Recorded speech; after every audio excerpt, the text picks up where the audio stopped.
First, I want to thank for this invitation to be here and to share my work. And my work not related to a really facility, but we do join the building of the computation facility in Tsinghua. So here I want to show some work in my lab. We try to do some kind of software to make our computing facility more efficient. Also, we try to have other facilities to become more efficient.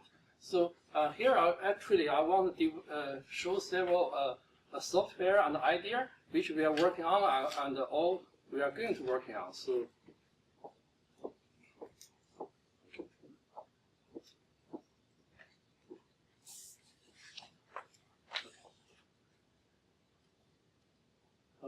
And first, let me give a very brief introduction for the Tsinghua cryo facility. The Tsinghua facility, I don't have many slides, just to give a very brief introduction. The Tsinghua cryo facility we are building at around 2009, and it really began to work and produce many high-end work at about 2014 or 2015. And here I want to show is the many works that are published based on the Tsinghua cryo facility. We already determined many high-resolution structures, and currently more than 200 papers were published based on this cryo facility, and also is more than 30 papers published on Cell Nature Science in the past 3 years.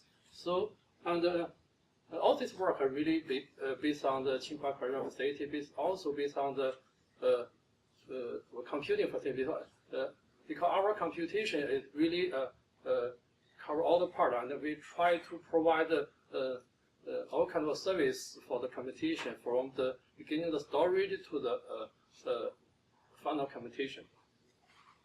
And also, my work I really try to based on to improve the efficiency of entire pipeline of the facility, to try to make everything can be run automatically. And now we can do this still, but keep working on that. And here we are my lab most focus on two parts. One is we do a lot of work on the single particle. We try to develop new software to make the 3D reproduction is more can get better resolution and better efficiency. And also we are in the recent 2 or 3 years, we also began to work on the MarkD. We also try to make our cryo facility can work on this MarkD. So we have to develop the software for this. And for these two technologies, the efficiency currently is still very low. And for single particle, in 1 year, only 300 or 400 structures determined. Still is much lower, much less than required. And also for the MarkD, and until the MarkD was initially make the work by the Tamir Golden in about 2013, but until now there's less than 50 structures determined. The most reason for this low efficiency because there are many hardware bottleneck, and also the control for the microscope to get MarkD, and also the sample preparation of it is very difficult. So. And in the following, I want to show several my works in the past several years. The first part I want to show for the work for single particle. We try to develop automated data collection system, and also we try to automate 3D reproduction, and also to we try to introduce more parallel computation into the entire system. So we try to make the computation for single particle is more efficient. And finally, I want to try to simply just introduce my new software for this MarkD. Okay. First, I go into the single particle work we did. And for single particle, it really need a very long process to from the data collection to the final 3D reproduction, and you need to do some kind of image storage, and to control the camera and the microscope, and after that you have to do some image pre-processing and power picking, and 2D or 3D analysis, and finally the modeling. All this work we depend on a large amount of computation, and also need a large amount of the human labor, and also it very strongly depends on user experience. For the different users, you may get different result or different resolution. So by this, we try to introduce automation and also machine learning and also the parallel computation to this kind of system to help people to have the computer can do everything by the computer and try to make the entire system more intelligent. So so that's our major target from my research. And here is a topology map for the Tsinghua cryo-EM facility. To do all this work, we have to get some kind of support for the computation. So in the past 4 or 5 years, we try to build a large computing facility to only support the cryo-EM. And for this, and currently we have 3 technicals, and it really generates more than 5,000 images per day. And to process this image first, we just build and currently we have 10 GPU servers to do the online image processing, include the motion correction, CTF determination, and also to do the data compression.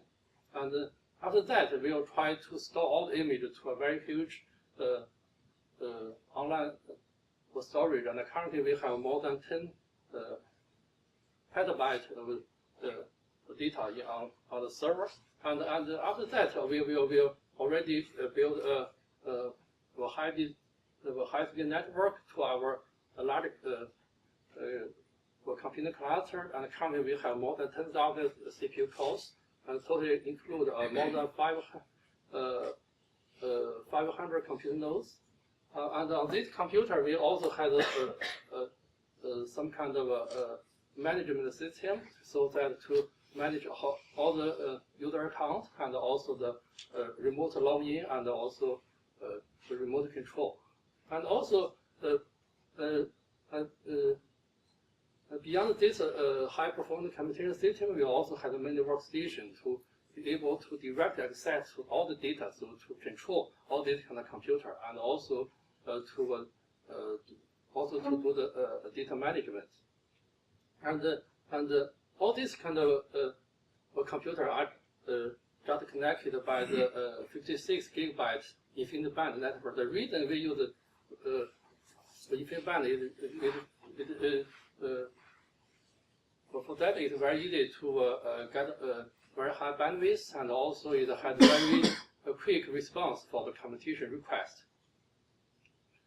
Okay, and based on this hardware system, we are trying to first do the automated data collection system. We try to just build a new mini computing system and include all the software. We are trying to develop everything. And in the beginning, we do a new software for data collection, and also we do something on the pattern picking and image processing and 2D and 3D.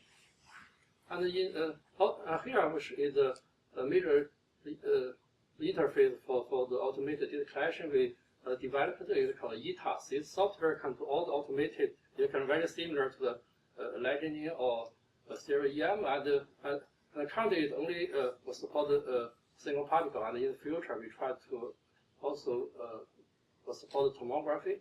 And here it can do for this one, the main interface can control the microscope and also the different kind of camera, and also do all the automatic sample screening, and also do the automatic data collection. And also for this kind of software, 1 hour we can get 90 or 100 images. And also this can be run also in some kind of fully automation or semi-automation way. For this semi-automation are mostly used to do the sample screening. We can do a very quick screening and sometimes we only need 10 or 20 images to do the screening. And by this one, we also can do this kind of work. And also the entire setup of this software is quite simple. We can just we try to do everything by the software. So we try to reduce the learning curve to run this program. And after data collection, we also try to build another software to just do some online image processing, can automatically run the image processing and also connect to the following 2D or 3D image analysis. Here is the main interface, and this also is a very rough interface. We will try to work on this. And the major idea for this software, we try to give some immediately feedback for the image quality. By this one, we can show all the image and show the tolerance and show some kind of statistics of the CTM determination and also other estimations related to the image quality. And now we try to make this entire pipeline work, but we still find there are many steps include, especially for the pattern picking. This still very strongly depend on the user. Depend on the user experience. Different user may just get a different result. That's because sometimes you have very many bad particle, and also the centering of a particle is also a big problem. And so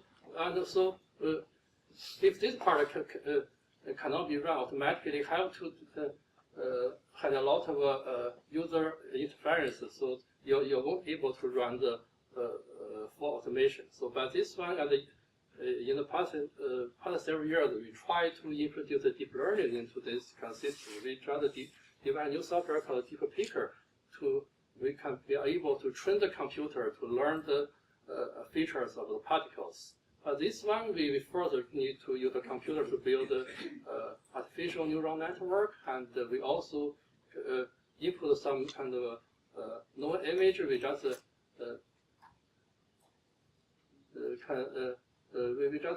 we input some image sets with labeled some particle is labeled with good particle and the other labeled with bad particle. But this kind of training set for the input into the network will be able to extract the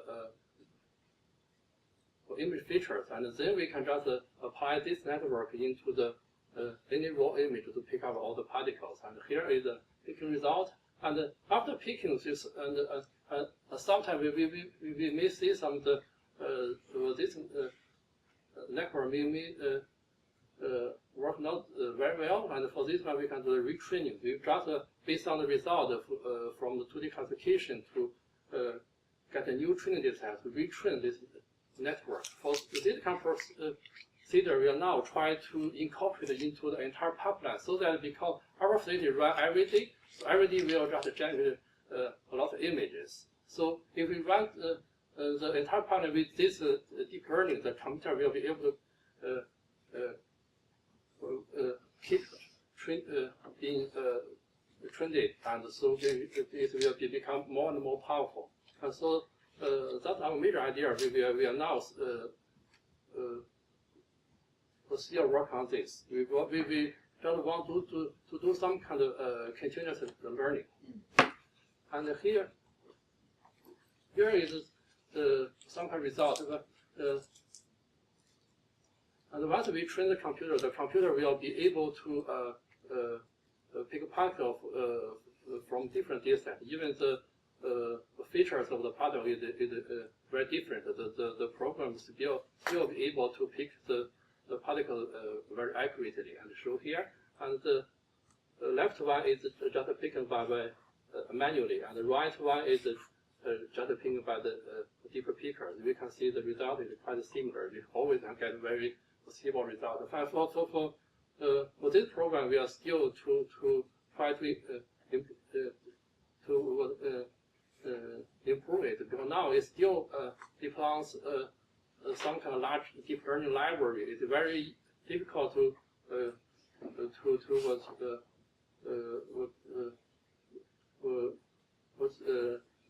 run this program on different computers. We are still working on this, and also we still need try to optimize this program now.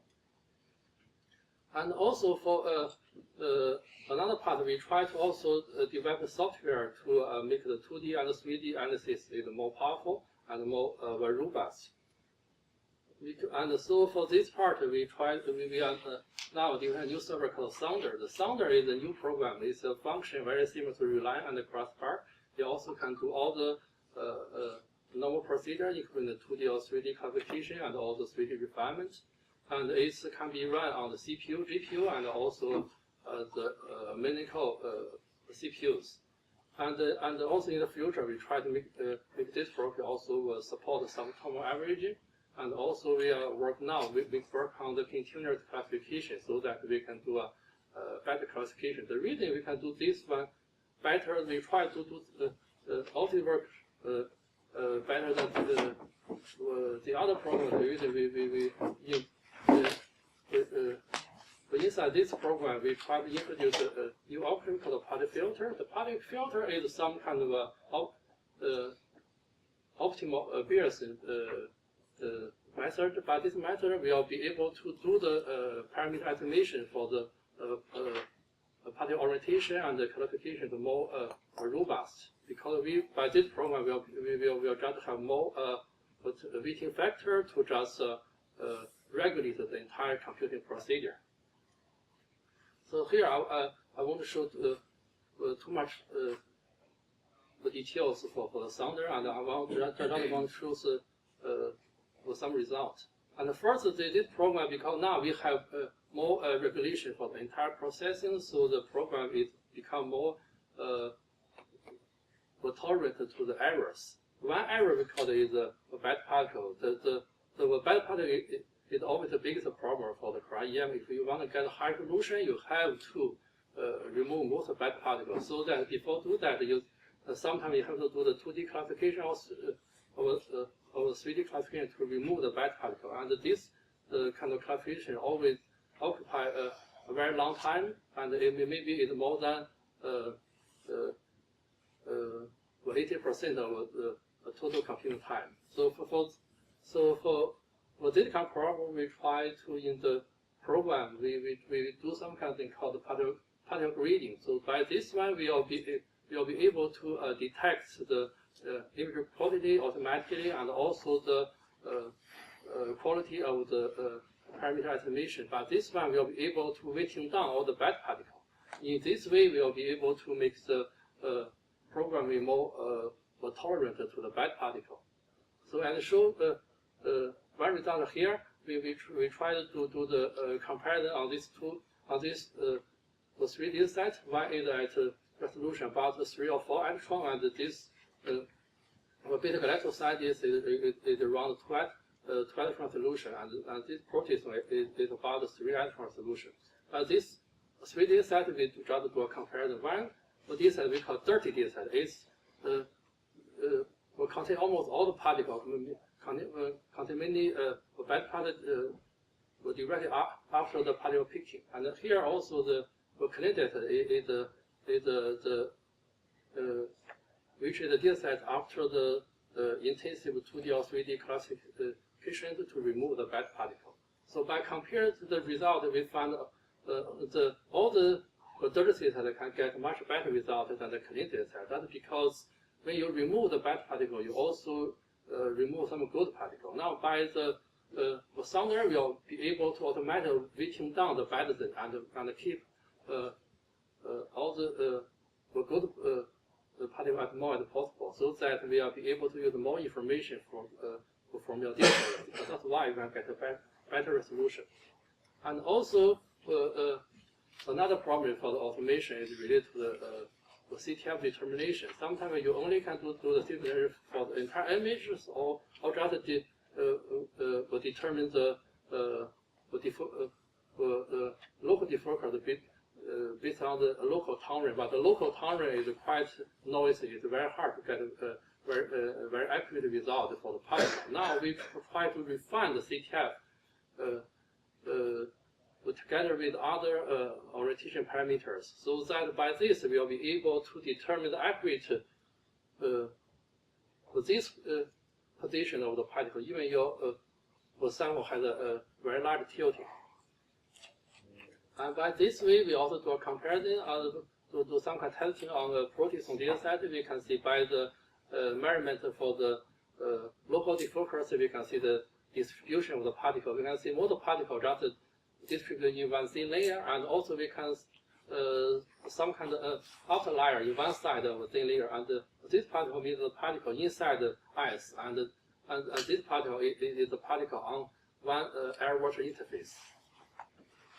And also by this one, we can just more tolerate to the very small tilting of the sample, because for all the samples it always have some kind of tilting. Even your microscope you think is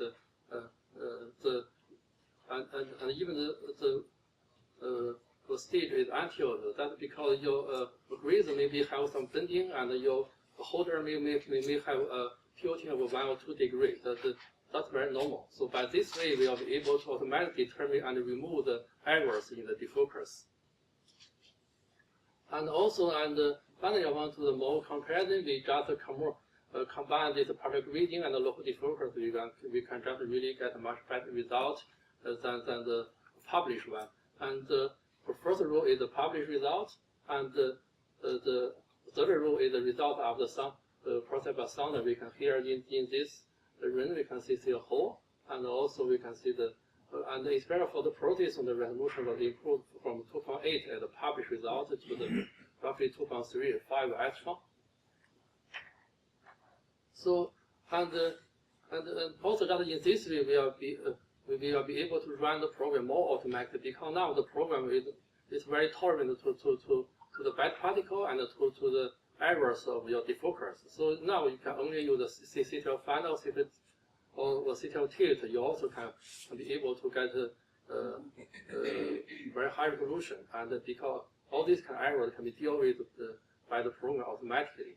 Also, the sounder are able to work on the data set with a preferred orientation. For this example, you have to use some kind of high tilting angle to get more views of the particle. But once you tilt the sample, the CTM determination will become very difficult. But now with the sounder, this will become much simpler and much more accurate.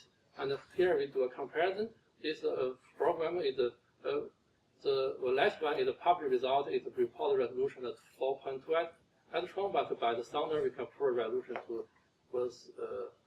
about 3.7 angstrom resolution. And also the computation is still very intensive, so we try to do all the computation on the much bigger computers. And this one now we try to work on the top 2 supercomputer in the world, and 2 months ago is the top 1 supercomputer in the world. And just recently, one computer in the US was online, so which become the top 1, and this one just become the top 2. And this computer has 60 million CPU cores, and it's a very huge computer. We try to run all our processing on these large computers, and now this computer is just based on the mini core architecture. So we try now. We will still work on this one. So this is on this kind of supercomputer, we will just be able to finish any computation within several minutes. Even you have a very huge data set, you always can get some kind of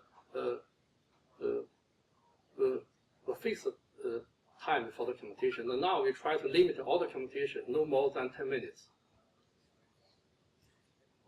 So, and also inside the program, we try to do a lot of program optimization, try to make all the computation become more efficient. Here is some kind of architecture of the inside the program, and for the parallel. And also we try to do something to really make a program more faster. One is the thing we can do is convert all the double precision computation to a single precision, because in the many part of the program we can't just convert a computation into the single precision. We can get exact same result, because the image signal is some kind of very noisy, so it's not necessary to use double precision. And also we have to do some other kind of optimization, such as to remove some operator overload, and also we try to introduce some new feature of a new CPU they call vectorization. But by this one, the CPU can be run in a very similar way as the GPU, and in this way, the CPU will be become much more powerful. And the current new CPU, such as the Skylake, will be able to run this way. And by the combine all these kind of optimization, we are just improve the performance of computing to more than fivefold. And also recently I heard also Reliant also do something very similar to this, and they also can get some kind of improvement at 5 or 10-fold. And another work I'm focused on the microLED. We try to develop a new system for the microLED so that any microscope will be able to run the microLED. And the reason we can use the microLED because it's based on the very strong interaction between the electrons and the materials. So that for this kind of very small crystals, this kind of needle crystal, very thin, and for this we just put it on the synchrotron, we cannot see any meaningful diffraction. But we put it on a 200 kV microscope, we will see a very beautiful diffraction. That's just based on the very strong interaction between the electron and the materials. That's why the microLED can work. But for the microLED, the problem is for the microLED, you have to rotate your compute stage continuously, and for this rotating, your camera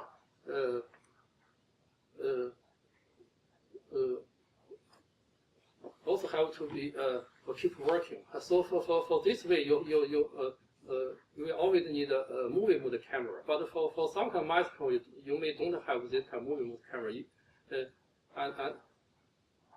and especially for some kind of low-end microscope, such as T12 or F20, you may have a very good camera. But this microscope, which are able to get a very high resolution from LED, but because you don't have a good camera for that, you won't be able to run to the microLED. And to solve this kind of problem, we try to define new program. We try to synchronize the compute stage with the camera, so that the camera, even the camera is continually running. Your CCD camera will also be able to record all the diffraction. By this kind, we can do everything by the software. So you won't change your microscope and camera. You just use the traditional CCD camera and any microscope. By this and just install this software, you'll be able to do the microLED. And here is shows the main interface of the software. So and by this one, your T12 and F20 with the CCD camera will also be able to run microLED. And here I want to show some result is on our F20 and the T12. And this F20 had gotten ultra scan fold up with the CCD camera. It's a 4K by 4K camera. We can just get diffraction at some kind of 0.58 astron. And for the very similar sample on the T12 with FEI Eagle camera is also a 4K by 4K camera. We also can see the diffraction to about 0.6 at resolution. And for all these two, for this data, we can just determine structure at about 0.06 at resolution. But at this kind of resolution, we'll be able to see all the hydrogen atoms. And here we can see this is a small one is just hydrogens. Also here we can, and this one is the water molecule. We also can see hydrogen on the water. And even the T12 is much worse than the F20, but on the T12 we can see much better hydrogen intensities than F20. That may be because related to the much stronger interaction at the low voltage. So that means the low voltage may be better for the microLED, and also compared to the published work at the very similar resolution, we can see our image quality is much better than that. Okay, and also another thing for the MicroLED is the most difficult thing for MicroLED is the sample preparation. Is for sample preparation, because for sample preparation is always occupy most of the time for MicroLED. For that, sometimes we may take us 2 or 3 months to prepare one sample, and the data collection only take 1 hour. But for this one, we have to find some way to optimize the sample for the MicroLED. And also the MicroLED, one problem is only can work on very small crystal. The size is roughly on the 0.2 micrometer size. You can get a very good diffraction. For any larger crystal, you won't be able to get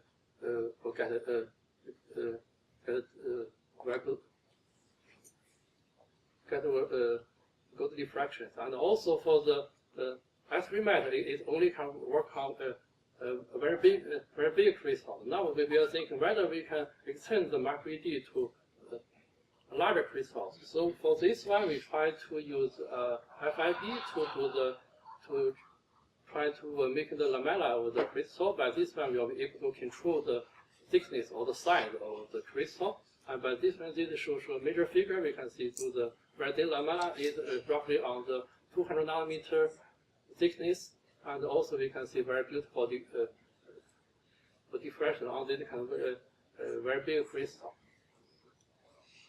And also we also try to optimize the thickness. We find the best thickness is just around between 150 and 250 nanometer. Within this range, we will be able to get very beautiful diffractions and determine the structure at a very high resolution, and show by this. And this one is the polycyclic crystal, and also the resolution is much better than all the published ones.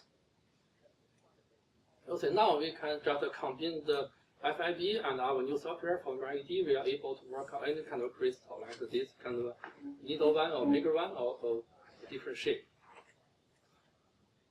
Okay, and now all these two software are now available for download. You can just go to GitHub to download the program. And this folder you'll find 2 programs. One is called Sounder, and another one is the ETAS-ED. And finally, I want to thank all these people in my lab and all the and also the engineers in the facility, and also my collaborators to and also all the kind of funding to support all my work. Okay, thank you.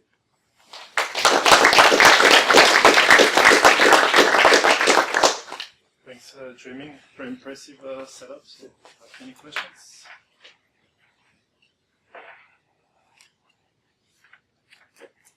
So under is 3D classification and 3D refinement. Yes. Yeah. How does it do particle cloning? You particle reading. So. How does it remove the bad particles here if you're deep learning stuff? Because For that one, we don't use deep learning. We just depend on this particle filter.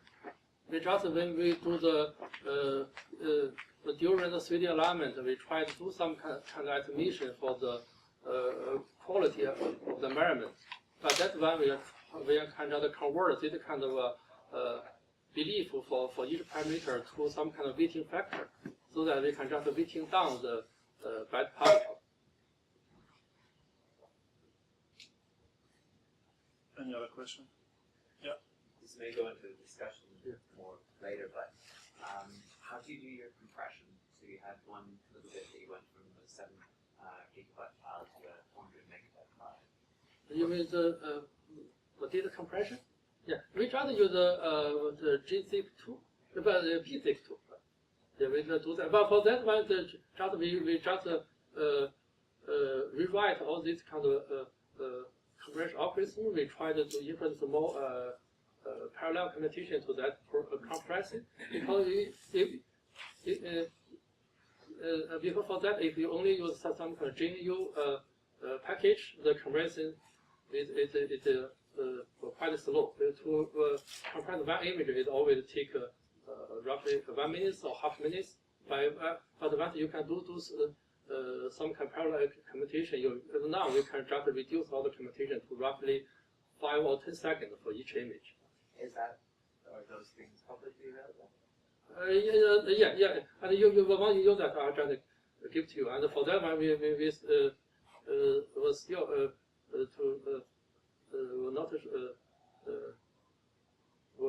upload it to the network, but in future we will really do that.